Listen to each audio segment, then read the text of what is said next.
ದಶರಥನ ಸಂತೋಷ. ದಶರಥ ತನಗೆ ಅಗ್ನಿದೇವ ನೀಡಿದ ಪ್ರಸಾದದಲ್ಲಿ ಅರ್ಧ ಭಾಗವನ್ನು ಕೌಸಲ್ಯಳಿಗೆ, ಉಳಿದ ಅರ್ಧದಲ್ಲಿನ ಅರ್ಧವನ್ನು ಸುಮಿತ್ರಳಿಗೆ ನೀಡಿದ.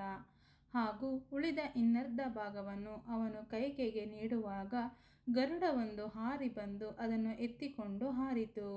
ಅದು ಆ ಪ್ರಸಾದದ ಭಾಗವನ್ನು ಮುಂದೆ ಹನುಮಂತನ ತಾಯಿಯಾಗಲಿದ್ದ ಅಂಜನಿ ದೇವಿಗೆ ಕೊಡುವುದೆಂದಿತ್ತು. ಈ ಅನಿರೀಕ್ಷಿತ ಪ್ರಸಂಗದಿಂದ ಕೈಕೆ ಮುಜುಗರಕ್ಕೆ ಈಡಾದಳು. ಆದರೆ ಕೌಸಲ್ಯ ತನ್ನ ಪಾಲಿನಿಂದ ಸ್ವಲ್ಪ ಪ್ರಸಾದವನ್ನು ಕೈಕೆಗೆ, ಇನ್ನಷ್ಟು ಸ್ವಲ್ಪ ಪ್ರಸಾದವನ್ನು ಸುಮಿತ್ರಳಿಗೂ ನೀಡಿದಳು. ಕಾಲ ಸರಿದು 4 ರಾಜಕುಮಾರರು ಜನಿಸಿದರು.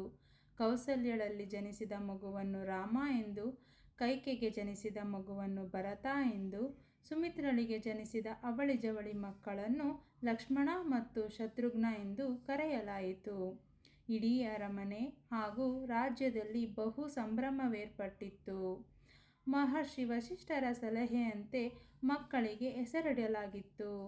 ರಾಮನು ಎಲ್ಲೆಲ್ಲೂ ಶಾಂತಿ ಮತ್ತು ಸಂತೋಷವನ್ನು ತಂದಿದ್ದರಿಂದ ಅವನಿಗೆ ಆ ಹೆಸರು.